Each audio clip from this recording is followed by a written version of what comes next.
We are following breaking news. The Commander-in-Chief of the United States is headed to Mississippi. Thank you for joining us, everybody. I'm Byron Brown. And I'm Melanie Christopher. President Donald Trump announces a Keep America Great rally in Tupelo. It will be held at the Bancorp South Arena on Friday, November 1st at 7 p.m. Doors will open at 4 p.m. for general admission. Now, in a statement, his campaign says, quote, President Trump continues to deliver for all Americans, and he looks forward to celebrating his achievements with the great men and women of Mississippi, end quote.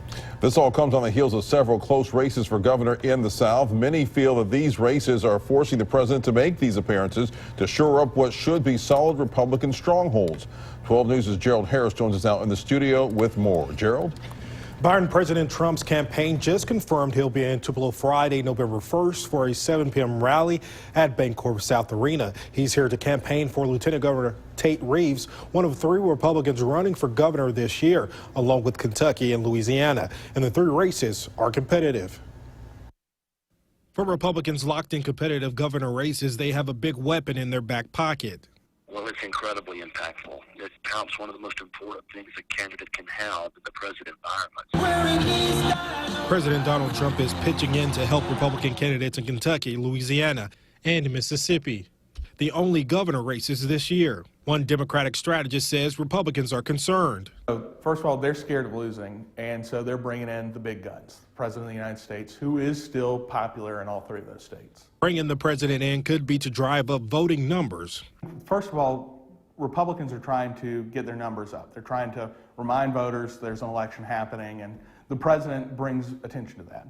Yes, obviously, to turn out individuals, but also to motivate just the candidate himself. In other words, when he comes down, he will give whoever he endorses an incredible lift, no question about that. The question still remains as to why the president is coming to help candidates out in states he won handedly. Local issues still do matter. And in Kentucky and Mississippi and Louisiana, you had years of Republican rule that led to slashed education budgets, big tax cuts on corporations, crumbling infrastructure. And in all 3 places, voters are starting to push back. Senator Chris McDaniel says it makes sense for President Trump to visit areas he's popular. Consequence of the president coming to campaign is naturally an incredible amount of earned media.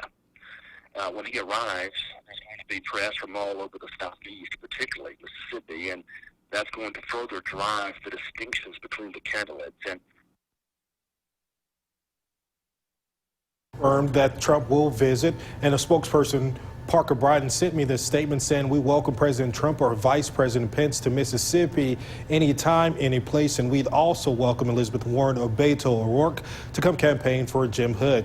The Hood for Governor campaign did have a comment, not have a comment exactly after, but now they're both reacting, Jim Hood and Tate Reeves, saying to the news of the president coming, Tate Reeves' campaign sent this statement.